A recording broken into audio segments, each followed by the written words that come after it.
Swaraj news కి స్వాగతం. ముందుగా ముఖ్యాంశాలు.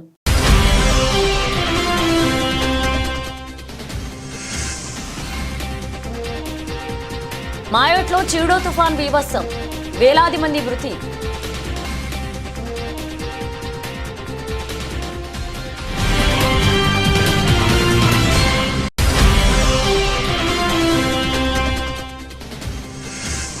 రాజ్యసభలో రాజ్యాంగంపై చర్చ ప్రారంభం.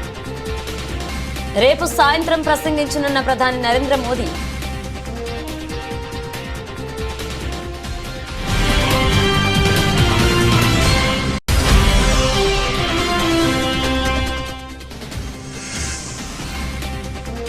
ఢిల్లీ అసెంబ్లీ ఎన్నికల్లో ఆప్ దూకుడు, మొత్తం 70 మంది అభ్యర్థులను ప్రకటించిన కేజ్రీవాల్.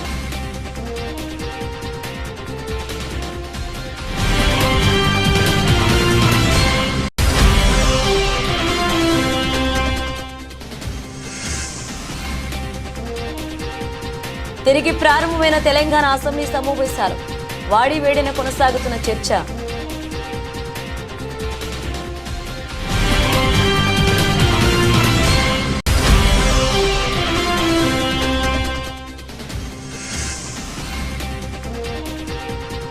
బ్యాటింగ్ లో భారత్ తడబాటు, 22 రన్స్కే 3 వికెట్లు కోల్పోయిన టీమిండియా.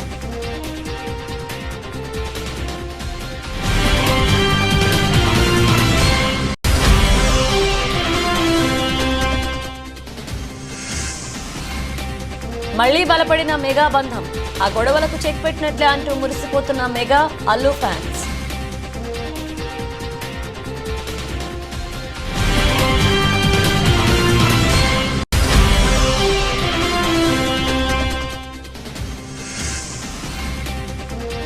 స్వల్ప నష్టాలతో స్టాక్ మార్కెట్ సూచీల ప్రారంభం, 400 పాయింట్లు పడిన సెన్సెక్స్.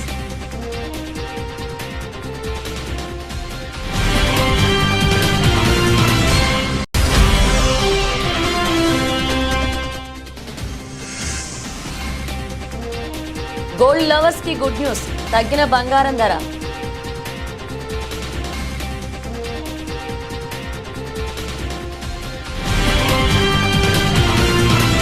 హిందూ మహాసముద్రంలో ఫ్రెంచ్ ద్వీపకల్పం మాయోట్లో చిడో తుఫాన్ బీభత్సం సృష్టించింది. 200 కిలోమీటర్లకు పైగా వేగంతో రాకాసి గాలులు వీయడంతో అనేక ప్రాంతాల్లో నివాసాలు ధ్వంసమయ్యాయి.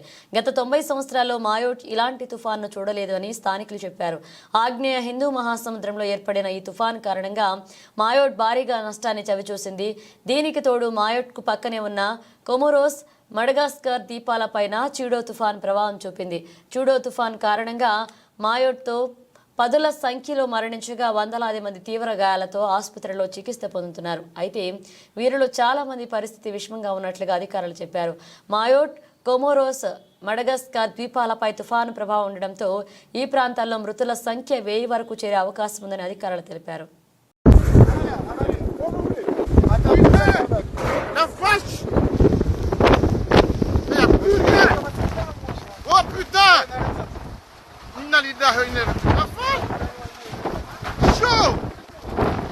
భారత రాజ్యాంగాన్ని ఆమోదించి 75 సంవత్సరాలు అవుతున్న సందర్భంగా పార్లమెంట్లో ఉభయ సభల్లో 2 రోజుల పాటు ప్రత్యేక చర్చలు జరుగుతున్న విషయం తెలిసిందే. ఇక ఇందులో భాగంగా లోక్సభలో శుక్రవారం నుంచి 2 రోజుల పాటు చర్చ కొనసాగింది. ఇక ఇవాళ రాజ్యసభలో రాజ్యాంగంపై చర్చ మొదలైంది. ఉదయం 11 గంటలకు ఉభయ సభలు ప్రారంభమయ్యాయి. ఇక రాజ్యసభ ప్రారంభం కాగానే కొత్తగా ఎన్నికైన సభ్యులు ప్రమాణ స్వీకారం చేశారు. అనంతరం రాజ్యాంగంపై చర్చను కేంద్ర ఆర్థిక మంత్రి నిర్మలా సీతారామన్ ప్రారంభించారు. రేపటి వరకు ఈ చర్చ కొనసాగనుంది.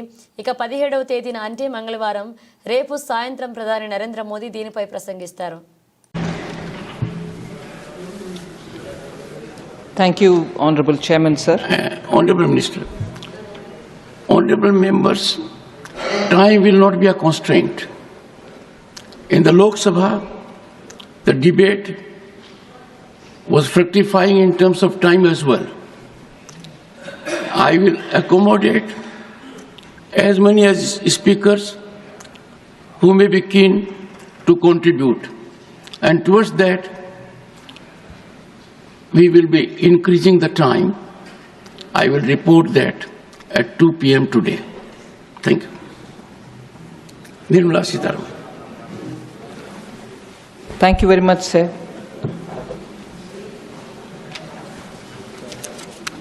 So let me first start by thanking the Honorable Prime Minister, the Leader of the House, Shri Jagat Prakash Nadda, my party, and you, the Honorable Chairman, for giving me this opportunity to speak in this discussion, marking the historic occasion of 75 years of our Constitution. I feel very Delhi assembly ఎన్నికల్లో విజయం కోసం Aam Aadmi party వ్యూహాత్మకంగా పావులు కదుపుతుంది. అన్ని పార్టీల కంటే ముందే అభ్యర్థుల ఎంపికను ఆప్ పూర్తి చేసింది. మొత్తం 70 స్థానాల అభ్యర్థులను ప్రకటించారు కేజ్రీవాల్.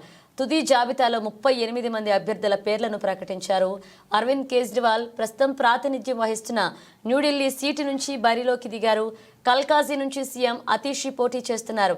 బీజేపీ, కాంగ్రెస్ కంటే వేగంగా అభ్యర్థుల ఎంపికను పూర్తి చేసిన కేజ్రీవాల్ ప్రచారంపై దృష్టి పెట్టారు. ఆదివారం పార్టీ తన 4వ జాబితా విడుదల చేశారు. ఇందులో 38 మంది అభ్యర్థులకు టికెట్లు ఇచ్చారు. అంతకుముందు ఆమ్ ఆద్మీ పార్టీ 3 జాబితాలను విడుదల చేసింది. అందులో 32 మంది అభ్యర్థుల పేర్లను ప్రకటించింది. వచ్చే ఏడాది ఫిబ్రవరిలో ఢిల్లీ అసెంబ్లీ ఎన్నికలు జరగబోతున్నాయి. కాంగ్రెస్తో ముందస్తు ఎన్నికల పొత్తుకు అవకాశం లేదు అని కేజ్రీవాల్ తేల్చి చెప్పారు. సొంత బలంతోనే తమ పార్టీ ఎన్నికల్లో పోటీ చేస్తుంది అని స్పష్టం చేశారు. దీంతో ఢిల్లీలో ఆప్, బీజేపీ, కాంగ్రెస్ మధ్య అన్ని స్థానాల్లో త్రిముఖ పోటీ ఉండే అవకాశం కనిపిస్తుంది. అరవింద్ కేజ్రీవాల్ బరిలో ఉన్న న్యూఢిల్లీ సీట్లో పోటీ రసవత్తరంగా మారింది. కేజ్రీవాల్పై సందీప్ దీక్షిత్ను కాంగ్రెస్ అభ్యర్థిగా ప్రకటించింది. మాజీ ఎంపీ ప్రవేశ్ సాహెబ్ సింగ్ వర్మను బరిలోకి దింపాలని బీజేపీ నిర్ణయించినట్లుగా తెలుస్తుంది. ముఖ్యమంత్రి అతీషి కల్కాజీ నుంచి ఎన్నికల రంగంలోకి దిగారు. దీంతో పాటు గ్రేటర్ కైలాష్ నుంచి సౌరభ్ భరద్వాజ్, బాబర్పూర్ నుంచి గోపాల్ రాయ్, మాల్వియా నగర్ నుంచి సోమనాథ్ భారతి, మతియా మహల్ నుంచి షోయబ్, రాజేంద్ర నగర్ నుంచి దుర్గేష్ పాఠక్ పోటీ చేయనున్నారు.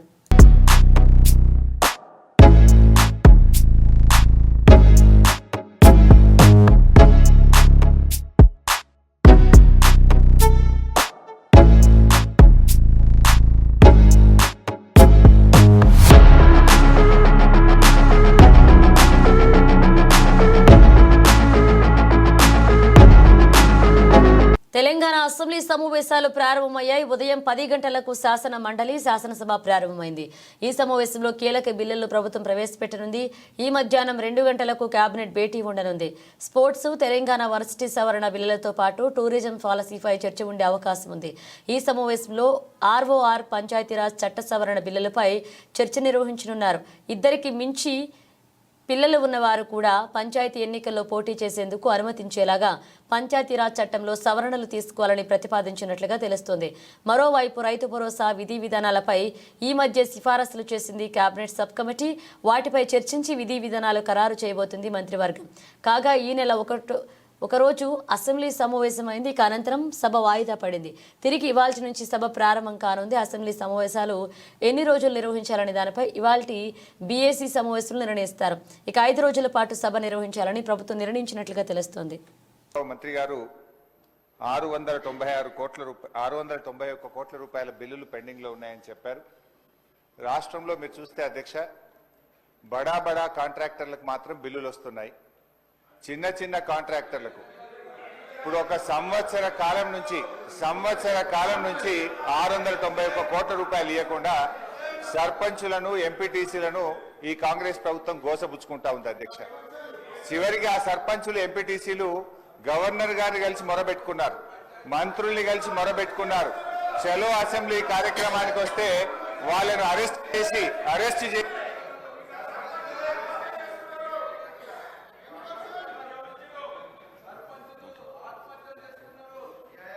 స్పీకర్ సార్, సభను కొంచెం ఆర్డర్లో పెట్టండి. స్పీకర్ సార్, 2 రోజులు మొన్ననే ట్రైనింగ్ ఇచ్చింది, ఇదేనా సార్ ట్రైనింగ్? సార్ అధ్యక్ష, బీఆర్ఎస్ పాలనలో తెలంగాణ పల్లెలు అద్భుతంగా కేసీఆర్ గారి నాయకత్వంలో తీర్చిదిద్దబడ్డాయి. పల్లె ప్రగతి, పట్టణ ప్రగతి అనే కార్యక్రమం పెట్టి ప్రతి నెల పల్లె ప్రగతి కింద గ్రామాలకు 275 కోట్లు ఇచ్చాం, పట్టణ ప్రగతి కింద 150 కోట్ల రూపాయలు ఇచ్చాం. కానీ కాంగ్రెస్ ప్రభుత్వం వచ్చిన తర్వాత ఈ ఏడాది కాలంలో పల్లె ప్రగతి, పట్టణ ప్రగతి కింద 1 రూపాయి కూడా గ్రామ పంచాయతీలకు ఇవ్వకుండా పోవడం వల్ల ఈ రోజు ఈ సమస్య వచ్చింది అధ్యక్ష. ఇది నేను చెప్తున్నది కాదు, కేంద్ర ప్రభుత్వం చెప్పింది.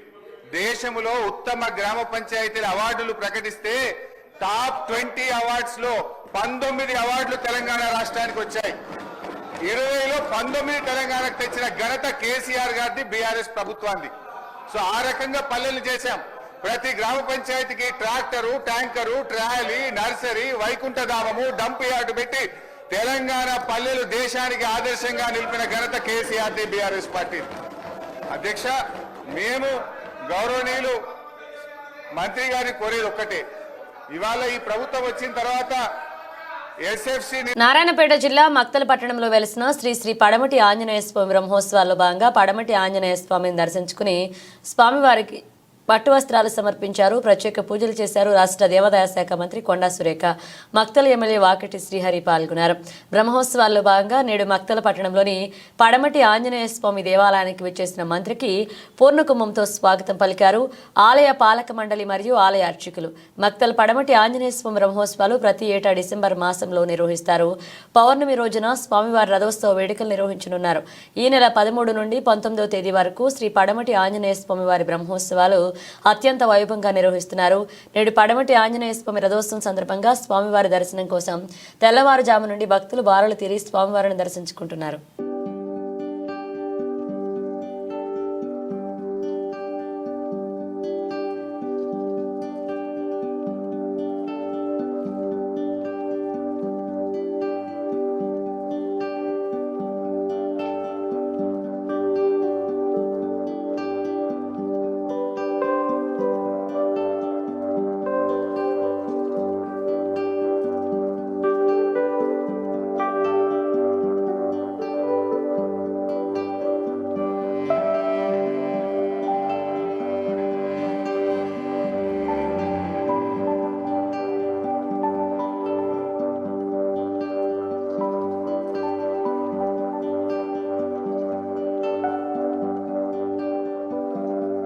దేవరూపల మండల కేంద్రానికి చెందిన కాంగ్రెస్ పార్టీ యువజన నాయకుడు చింతా శ్రీకాంత్ గురువారం రాత్రి ద్విచక్ర వాహనంపై ప్రయాణిస్తుండగా ప్రమాదవశాత్తు రోడ్డు పక్కన ఉన్న తాడి చెట్టును ఢీకొని మరణించారు.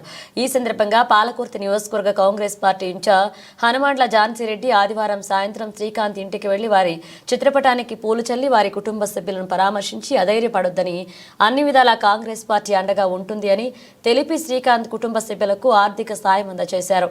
ఈ కార్యక్రమంలో దేవరూపల మండల కాంగ్రెస్ పార్టీ అధ్యక్షుడు నల్లా శ్రీరాములు, టీపీసీసీ సభ్యుడు డాక్టర్ లక్ష్మీనారాయణ నాయక్, నియోజకవర్గ యూత్ అధ్యక్షుడు దారావత్ రాజేష్ నాయక్, మండల గ్రామ కాంగ్రెస్ పార్టీ నాయకులు, కార్యాలయ యువజన నాయకులు పాల్గొన్నారు.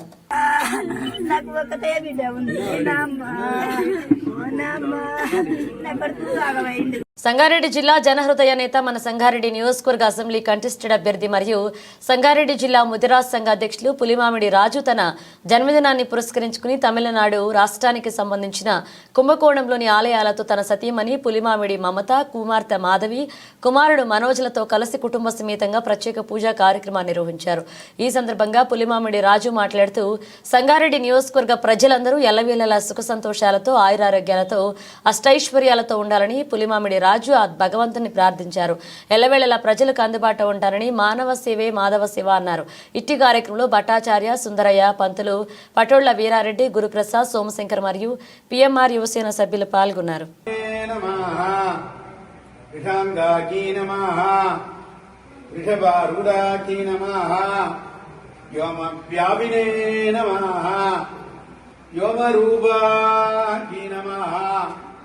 సర్వవ్యాపినే నమః సాధన ऋण विमोचनेश्वर स्वरूपम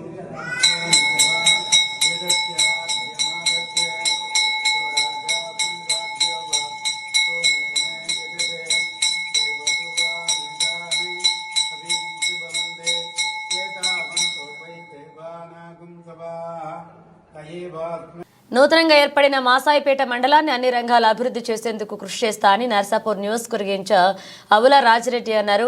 మెదక్ జిల్లా మాసాయిపేట మండల కేంద్రంలోని ఆదివారం ప్రభుత్వం నూతనంగా మంజూరు చేసిన 108 వాహనాన్ని ఆయన ప్రారంభించారు. నూతన మండలం ఏర్పడి 4 సంవత్సరాలు గడుస్తున్నా గత ప్రభుత్వం పట్టించుకోలేదని, కాంగ్రెస్ ప్రభుత్వం ఏర్పడిన వెంటనే మండలాన్ని అధికారికంగా ఏర్పాటు చేస్తూ గెజెట్ విడుదల చేసిందని తెలిపారు. అన్ని ప్రభుత్వ కార్యాలయాలు ఏర్పాటు ఏ విధంగా చర్యలు తీసుకుంటామని, త్వరలోనే ప్రాథమిక ఆరోగ్య కేంద్రం భవన నిర్మాణానికి శంకుస్థాపన చేయనున్నట్లుగా తెలియజేశారు. ఎత్తిపోతల పథకానికి సర్వే చేపట్టామని, రైతుల కష్టాలు తీర్చేందుకు ప్రభుత్వం కృషి చేస్తుందని తెలిపారు. జాతీయ రహదారిపై ప్రమాదాలు జరిగి ఎంతో మంది ఇబ్బంది పడుతున్నారని, వారు దృష్టిలో పెట్టుకుని ప్రభుత్వం 108 వాహనాన్ని మంజూరు చేసిందన్నారు. ఈ కార్యక్రమంలో మాజీ సర్పంచ్ మధుసూదన రెడ్డి, కాంగ్రెస్ పార్టీ సీనియర్ నాయకుడు సిద్దిరాములు గౌడ్, మాజీ ఎంపీటీసీ కృష్ణారెడ్డి, మండల కాంగ్రెస్ పార్టీ అధ్యక్షుడు శ్రీకాంత్ రెడ్డి, సొసైటీ డైరెక్టర్ నరసింహులు, మాజీ ఉప సర్పంచ్ నాగరాజు, రామంతపూర్ తాండా మాజీ సర్పంచ్ గోపీనాయక్ పాల్గొన్నారు. పెట్టినందుకు వారికి మాసేపేట మండల కేంద్రం అందరి తరఫున ప్రత్యేక ధన్యవాదాలు, కృతజ్ఞతలు తెలియజేసుకుంటున్నాం. అలాగే ఇంత మీ అందరూ పెద్దలు చెప్పినట్టు ఆల్రెడీ ఇది మాటల ప్రభుత్వం కాదు, చేతల ప్రభుత్వం అని నిరూపిస్తూ ఏదైతే ఇంతకుముందు పిహెచ్సి సెంటర్ కొరకు ఆల్రెడీ వారు ఎంఆర్ఓ వారికి కూడా లెటర్ ఇవ్వడం జరిగింది. దానికి సంబంధించిన ప్లేస్ను కూడా వాళ్ళు సార్కు ఇవ్వడం జరిగింది. కాబట్టి ప్రతి కార్యక్రమము నాకు తెలిసి వారి ఆధ్వర్యంలో, ఎందుకంటే మాసాయిపేటలనే మన ముద్దుబిడ్డ కాబట్టి ప్రతి కార్యక్రమం అతను తప్పకుండా తీసుకుంటాడు. అన్ని కార్యాలయాలు వచ్చే విధంగా కృషి చేసి మాసాయిపేటకు మంచి రోజులు తెస్తాడు. ఈ 108 తెచ్చినందుకు మనం కూడా ప్రతి ఒక్కరం చిత్తశుద్ధితోని అందరం సద్వినియోగం చేసుకొని దాన్ని వాడుకొని ప్రజల ఆరోగ్యాలు మంచిగా చేసుకోవాలని మండల ప్రజలందరికీ మనస్ఫూర్తిగా తెలియజేసుకుంటూ ఇలా కార్యక్రమాలు అన్నీ చేయాలని మనందరి తరఫున గౌరవ ఆవల రాజిరెడ్డి గారికి మరొకసారి విన్నవిస్తూ జై కాంగ్రెస్, జై మాసాయిపేట. ఏర్పాటు అనేది ఒక సుదీర్ఘమైన అధ్యాయం. దాంట్లో మాసాయిపేట మండలంలోని పలు గ్రామాలు ఈ రోజైతే ఏ మండలాలు ఉన్నాయో అన్ని గ్రామాల ప్రజలు మరి అప్పుడు అన్ని కులాలకు మరి రాజకీయ పార్టీలకు అతీతంగా ఒక తాటి మీద నిలిచి సుదీర్ఘ పోరాటం చేసిన తర్వాత మనం మాసాయిపేట మండలం ఏర్పడింది. ఈ ఫలితాలు, దాని ఘనత ప్రతి ఒక్కరు, ఏ ఒక్కరికి సంబంధించింది కాదు. ప్రతి సామాన్యునికి ఆ రోజు ప్రతి కుల సంఘాలు వాళ్ళ తోచిన విధంగా డబ్బులు వేసుకొని మన రోడ్డు మీద కూర్చొని పోరాటం చేసాం. దాంట్లో అప్పుడున్న పోరాట సమితి ఉంది. మరి అదేవిధంగా అప్పటి నాయకులైనటువంటి స్థానిక సర్పంచ్ మధుసూదన్ గారు ఉన్నారు, సిద్దిరాములు గౌడ్ గారు ఎంపీటీసీగా ఉన్నారు, మరియు అన్ని పార్టీలకు సంబంధించిన వ్యక్తులు ఉన్నారు, పురాణపురం నరసింహుడు. అంటే ఈ విధంగా చూసుకుంటే ప్రతి పార్టీకి సంబంధించిన వాళ్ళు ఉన్నారు, ప్రతి గ్రామానికి సంబంధించిన వాళ్ళు ఉన్నారు. అప్పుడు టీఆర్ఎస్లో ఉన్న వాళ్ళు ఇప్పుడు కాంగ్రెస్లో ఉన్నారు కొంతమంది. కాబట్టి మాసాయిపేట మండలం అంటేనే రాజకీయాలకు కొత్త ఒరవడి చూపెట్టబోతుంది.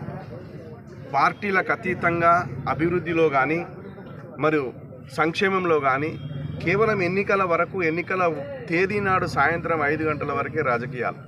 ప్రముఖ పుణ్యక్షేత్రమైన శ్రీ ఐనవోలు మల్లికార్జున స్వామి దేవస్థానం నందు 2025 సంవత్సరం జాతర సందర్భంగా శ్రీ స్వామివారి దుష్టకుంభం కార్యక్రమాన్ని నిర్వహించడం జరిగింది. హన్మకొండ జిల్లా ఐనవోలు మండల కేంద్రంలోని ప్రముఖ పుణ్యక్షేత్రమైన ఐనవోలు మల్లికార్జున స్వామివారు 5 రోజుల తర్వాత భక్తులకు దర్శనమిచ్చారు. సుధావళి వర్ణలేపనం, రంగులతో అలంకరణ, దుష్టి 5 రోజులు పాటు ఆలయం మూసివేయగా సోమవారం ఉదయం గర్భగుడి శుద్ధి, దుష్టి కుంభం నిర్వహించిన అనంతరం భక్తులకు స్వామివారి దర్శనం కల్పించినట్లుగా ఆలయ కార్యనిర్వహణాధికారి అద్దంకి నాగేశ్వరరావు వెల్లడించారు.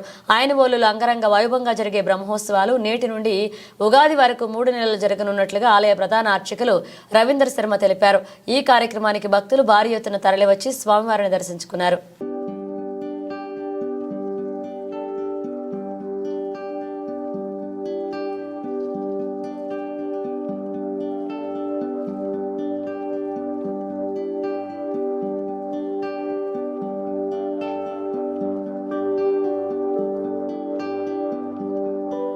ఏపీ, కర్ణాటక నుంచి లక్షలాది మందికి పైగా భక్తులు రాగా గద్వాల్, మల్దకల్, తిమ్మప్ప జాతర గద్వాల్ నియోజకవర్గం నుంచే కాకుండా ఏపీ, కర్ణాటక స్వామికి తమ మొక్కులు తీర్చుకున్నారు. అనంతరం నగదు, వస్తు రూపేణ కానుకలు సమర్పించుకుంటున్నారు. తమ మొక్కులు తీర్చుకుంటూ వస్తున్నారు. ఇదే అదునుగా భావించిన కొందరు ఆర్థికంగా తమ ఎదుగుదలే ధ్యేయంగా భావించి మల్దికల్ తిమ్మప్ప స్వామి పేరును పెట్టి ఎలాంటి ఆక్షేపణలు లేకుండా పలుపుడిని నియంత్రించి ప్రస్తుతం జరుగుతున్న ఈ జాతరకి సుమారు 1 కోటి ఆర్థికం జనార్దన ద్వయంగా అందరినీ తనకన కనుసన్నల్లోనే నడిపిస్తున్నారు. ఇక మల్దకల్ తిమ్మప్ప స్వామి అనువసికుడు టెంకాయల వేలంపాట ఇలా గద్వాల నియోజకవర్గంలో దాదాపు 100కు పైగా గ్రామాలున్నాయి. మల్దకల్ తిమ్మప్పను ప్రతి ఒక్కరూ కూడా కొంగు బంగారంగా కొలుస్తారు.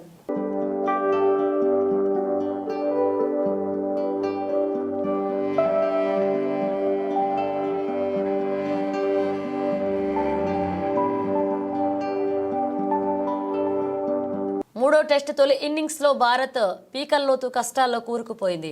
ఆసీస్ బౌలర్లు పదునైన బంతులకు టీమిండియా టాప్ ఆర్డర్ కుప్పకూలింది. హేజిల్వుడ్ స్టార్క్ ఫేస్ దాటికి 22 రన్స్కే 3 వికెట్లు కోల్పోయింది. 405 రన్స్తో మూడవ రోజు ఆటను ప్రారంభించిన ఆస్ట్రేలియా 445 పరుగులకు ఆలౌట్ అయింది. అనంతరం తొలి ఇన్నింగ్స్ను ప్రారంభించిన టీమిండియా ఫస్ట్ ఓవర్ రెండో బాల్కే వికెట్ కోల్పోయింది. కేఎల్ రాహుల్తో కలిసి ఓపెనింగ్ వచ్చిన యశస్వి జైస్వాల్ స్టార్క్ బౌలింగ్లో ఫస్ట్ బాల్కు 4 కొట్టాడు. అయితే రెండవ బంతికి జైస్వాల్ను స్టార్క్ బోల్తా కొట్టించడంతో మార్ష్కు క్యాచ్ ఇచ్చి పెవిలియన్కు చేరాడు. అనంతరం బ్యాటింగ్కు వచ్చిన శుభమన్ గిల్ కూడా ఎక్కువసేపు క్రీజ్లో నిలవలేకపోయాడు. 3 బాల్స్ ఆడి 1 పరుగు చేసిన గిల్ స్టార్క్ బౌలింగ్ మార్ష్కు క్యాచ్ ఇచ్చి మరొకసారి నిరాశపరిచాడు. ఇక సీనియర్ బ్యాటర్ విరాట్ కోహ్లీ మరొకసారి విఫలమయ్యాడు. 16 బాల్స్ ఆడిన కోహ్లీ 3 రన్స్ చేసి హోజిల్వుడ్ బౌలింగ్లో అవుట్ అయ్యాడు. దీంతో 7.2 ఓవర్లలో 22 రన్స్కే భారత్ 3 వికెట్లు కోల్పోయి కష్టాల్లోకి పడింది. 13 రన్స్తో కేఎల్ రాహుల్ క్రీజ్లో ఉన్నాడు. అయితే భారత ఇన్నింగ్స్కు వర్షం అడ్డుపడింది. దీంతో ప్రస్తుతం మ్యాచ్ నిలిచిపోయింది.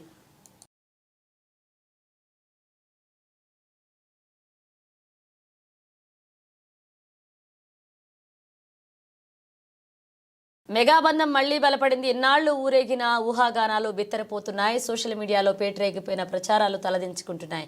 మెగా అల్లు ఫ్యామిలీలో గొడవలంటూ గోల చేసిన గొంతులన్నీ చడీ చప్పుడు చేయడం లేదు. ఆ మెగా కలయిక ఎన్నో ప్రచారాలను పటాపంచలు చేసింది. ఆ మెగా సన్నివేశం ఆప్యాయతలకు ఆహ్వానం పలుకుతుంది. తెలుగు సినీ ఇండస్ట్రీలో మెగా హీరో ఐకమత్యం చూస్తే ఎవరికైనా ముచ్చట వేస్తుంది. ఈ ఫ్యామిలీలో ఏ ఒక్కరికి ఏ చిన్న కష్టం వచ్చినా మెగా ఫ్యామిలీ మెంబర్స్ అంతా మేమున్నామంటూ కదలి వస్తారు. అల్లు అర్జున్ అరెస్ట్ ఎపిసోడ్లో అచ్చం ఇదే జరిగింది. వీరి ఆప్యాయతల ముందు చిన్న చిన్న గొడవలు చిన్నబుచ్చుకున్నాయి. సంధ్యా థియేటర్ తొక్కిసలాట ఘటనలో అల్లు అర్జున్ అరెస్టు వార్త వినగానే మెగాస్టార్ చిరంజీవి వెంటనే కదలి వచ్చారు. ఆయన భార్య సురేఖ, తమ్ముడు నాగబాబు కూడా అల్లు ఇంటికి చేరిపోయారు. ఇక అల్లు అర్జున్ కూడా తన ఫ్యామిలీతో కలిసి చిరంజీవి ఇంటికి వెళ్లారు. వీరంతా హ్యాపీగా ఒకే చోట చేరారు. ఈ సన్నివేశాలను చూసిన మెగా అల్లు ఫ్యాన్స్ సంబరపడిపోతున్నారు. ఫ్యామిలీ గొడవలకు చెక్ పడినట్లేనని మురిసిపోతున్నారు. అల్లు అర్జున్ అరెస్ట్లో ట్విస్ట్లే కాదు, ఫ్యామిలీ ఎమోషన్స్ కనిపించాయి. అయోమయంలో ఉన్న ఫ్యాన్స్కి హ్యాపీ ఎండ్ దొరికినట్లయింది. మెగా అల్లు ఫ్యామిలీ కలయిక ఆత్మీయతలకు అనుబంధాలకు అర్థాన్ని చాటి చెప్పింది.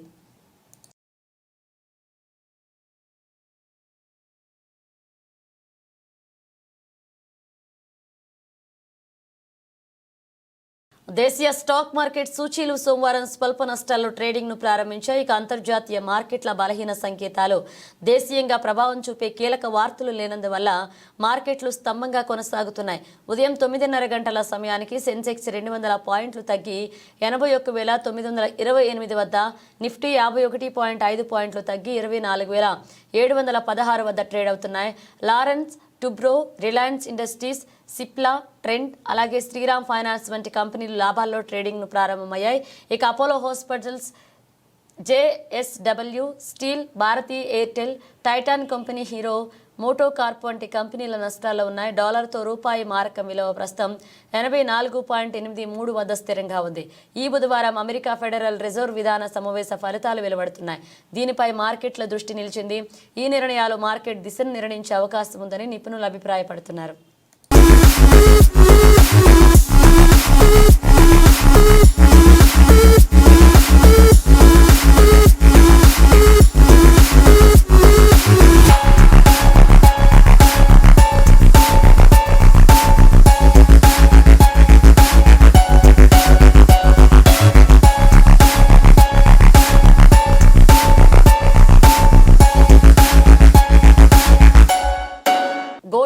కదిరిపోయే న్యూస్ వచ్చింది. కొత్త కాలంగా పెరుగుతూ షాకిస్తున్న బంగారం ధరలు ఎట్టకేలకు దిగి వస్తున్నాయి. దీంతో బంగారం కొనేందుకు సరైన సమయం ఇదే అంటున్నారు నిపుణులు.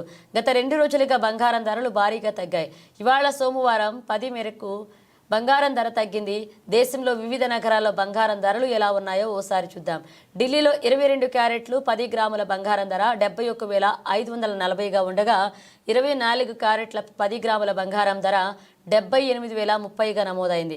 ఇక కోల్కతాతో పాటు చెన్నై, ముంబై, బెంగళూరు, హైదరాబాద్, విశాఖపట్నం, విజయవాడలో 22 క్యారెట్ల 10 గ్రాముల బంగారం ధర 71,390గా నమోదవగా 24 క్యారెట్ల 10 గ్రాముల బంగారం ధర 77,880గా ఉంది. మరొక వైపు వెండి కూడా బంగారం బాటలో నడుస్తుంది. గత 2 రోజులుగా వెండి రేట్లు 4,100 మేరకు తగ్గాయి. హైదరాబాద్, కేరళ, చెన్నై కిలో వెండి 99,900గా నమోదవగా ఢిల్లీ, కోల్కతా, బెంగళూరు, ముంబైలో కేజీ వెండి ధర 92,400గా కొనసాగుతుంది. బంగారం, వెండి ధరలను ఎప్పటికప్పుడు తెలుసుకునేందుకు 8955664433కి మిస్డ్ కాల్ ఇస్తే చాలు, వెంటనే మీ మొబైల్కు మెసేజ్ రూపంలో వస్తాయి.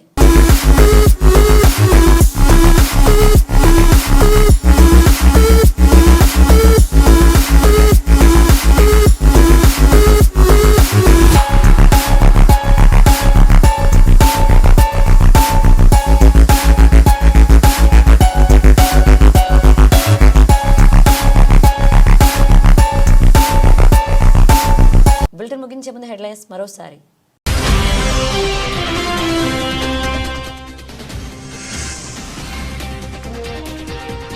మాయోట్లో చిరుడో తుఫాన్ బీభత్సం, వేలాది మంది మృతి.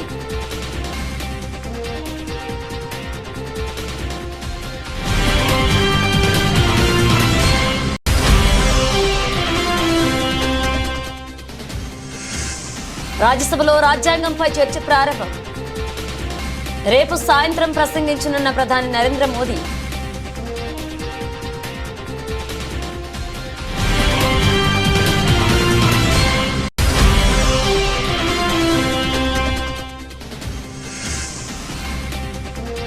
ఢిల్లీ అసెంబ్లీ ఎన్నికల్లో ఆప్ దూకుడు, మొత్తం 70 మంది అభ్యర్థులను ప్రకటించిన కేజ్రీవాల్.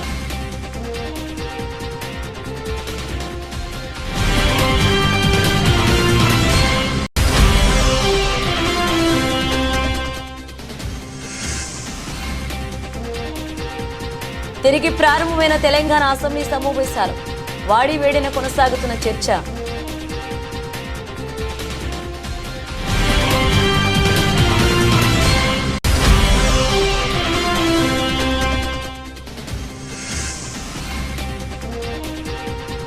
బ్యాటింగ్లో భారత్ తడబాటు, 22 రన్స్కే 3 వికెట్లు కోల్పోయిన టీమిండియా.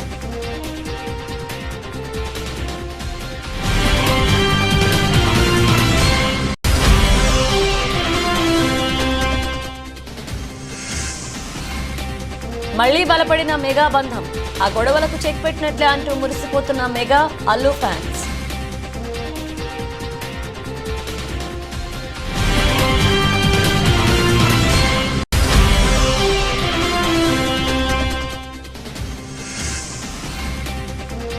స్వల్ప నష్టాలతో స్టాక్ మార్కెట్ సూచీల ప్రారంభం, 400 పాయింట్లు పడిన సెన్సెక్స్.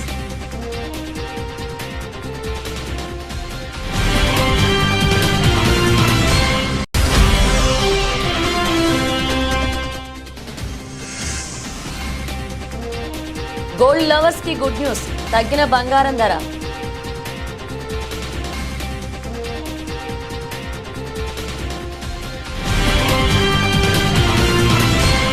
ఇవి పిలిచిన అప్డేట్స్, మరణ అప్డేట్స్తో మళ్ళీ కలుద్దాం.